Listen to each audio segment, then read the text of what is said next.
നമുക്ക് ഇന്ന് പറയാനുള്ളത് അനീഷിൻ്റെ പേരിൽ അനീഷിൻ്റെ ഭാര്യേനെ അനീഷ് ഉപദ്രവിച്ചു. അതുപോലെ തന്നെ സൗന്ദര്യമില്ലാത്തവളെന്ന് പറഞ്ഞ് ആക്ഷേപിച്ചു.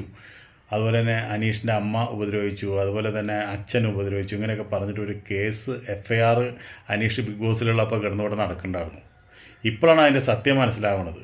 ഏതോ തെണ്ടി FIR ഉണ്ടാക്കി അനീഷിനെ നാറ്റിക്കാൻ വേണ്ടിയിട്ട് ആ FIR പുറത്തു വിട്ടതാണ്.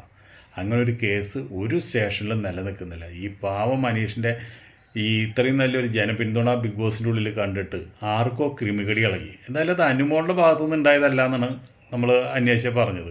ഇത് വേറെ ആർക്കോ അനീഷിൻ്റെ ജനപ്രീതിയിൽ ക്രിമികടി തോന്നി അവരുണ്ടാക്കിയിട്ടുള്ള ഒരു FIR ആണ്. ഈ FIRന് അച്ഛനും ഇല്ല അമ്മയും ഇല്ല, അങ്ങനെയാണ് തോന്നുന്നത്. എന്താ വെച്ചിട്ടുണ്ടെങ്കിൽ ഇവരൊക്കെ വയസ്സൊക്കെ തെറ്റിച്ചിട്ടാണ് അതിൽ കൊടുത്തു പോകുന്നത്.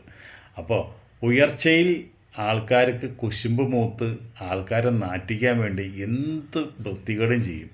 അതാണ് ഇതിനെ കാണിക്കുന്നത്. ഇങ്ങനെ ഒരു FIR ഉണ്ടെന്ന് പറഞ്ഞിട്ട് അനീഷിനെ ടാറടിച്ച് കാണിക്കുമ്പോൾ അനീഷിൻ്റെ അനിയൻ ഒരു വോയിസ് ഇട്ടുണ്ടായിരുന്നു. അവർ തമ്മിൽ ഒരുമിച്ച് ജീവിച്ച് അവർ തമ്മിൽ ഒത്തുപോകാൻ കഴിയില്ല എന്ന് പറഞ്ഞിട്ട് അവർ പരസ്പരം പിരിഞ്ഞതാണ്.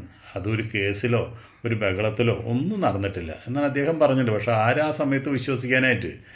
അനീഷിൻ്റെ ജനപ്രീതിയിൽ വളരെയധികം ഇടിവ് പറ്റിയുള്ള ഒരു സംഭവമാണ് അതൊരിക്കലും ചെയ്യാൻ പാടില്ലാത്തതാണ്. കാരണം എന്താ വെച്ചിട്ടുണ്ടെങ്കിൽ സ്ത്രീകൾ കുറേ ഇത് കേട്ടിട്ട് ഇത് സത്യമാണെന്ന് വിചാരിച്ചിട്ട് കുറേ വോട്ട് അനീഷിന് നഷ്ടപ്പെട്ടിട്ടുണ്ട്. കാരണം എന്താ വെച്ചിട്ടുണ്ടെങ്കിൽ സ്ത്രീകളെ ദ്രോഹിക്കുന്നു, സൗന്ദര്യമില്ല എന്ന് പറഞ്ഞ് ക്രൂശിക്കുന്നു, അനീഷിൻ്റെ അമ്മ ഉപദ്രവിക്കുന്നു, അച്ഛൻ ഉപദ്രവിക്കുന്നു, അനിയ ഉപദ്രവിക്കുന്നു, ഇതൊക്കെ പറഞ്ഞിട്ട് FIR ഉണ്ട്, കേസുണ്ടെന്നൊക്കെ പറയുമ്പോൾ കുറേ സ്ത്രീകൾക്കെങ്കിലും അത് ഒരു നെഗറ്റീവായിട്ട് തോന്നിയിട്ടുണ്ട്. അപ്പോൾ ആയി നിൽക്കുന്ന ആൾക്കാരെ നെഗറ്റീവ് ആക്കലാണ് ഇങ്ങനെയുള്ള വ്യാജമായിട്ടുള്ള ഉണ്ടാക്കുന്ന കടലാസ് കൊണ്ട് ഉപയോഗിക്കുന്നത്.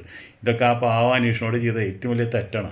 നമുക്കിപ്പോൾ സത്യങ്ങളൊക്കെ ഇപ്പോഴല്ല മനസ്സിലാവണത്. പക്ഷെ അതൊക്കെ കഴിയുമ്പോഴേക്കും നമുക്ക് ഈ പണ്ടാർ പറഞ്ഞൊക്കെ സത്യം നിരങ്ങിയേ വരുള്ളൂ, നുണ പറന്ന് വരും. ഇത് നുണകൾ പറന്ന വരുന്നത് അത് അനീഷിന് ഒരുപാട് ദോഷം ചെയ്തിട്ടുണ്ട്. ഒരുപാട് വോട്ട് നഷ്ടപ്പെട്ടു.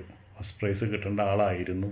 ഇതൊന്നും ഇല്ലെങ്കിൽ അങ്ങനെ ചെയ്യുന്ന ഒരാളൊന്നുമല്ല അദ്ദേഹം. അദ്ദേഹത്തിനെ പുറത്ത് വരുമ്പോൾ നമ്മൾ കണ്ടില്ലേ, ഒരു അഹങ്കാരമോ തലക്കനോ ഒരു ജാടയോ ഒന്നുമില്ല.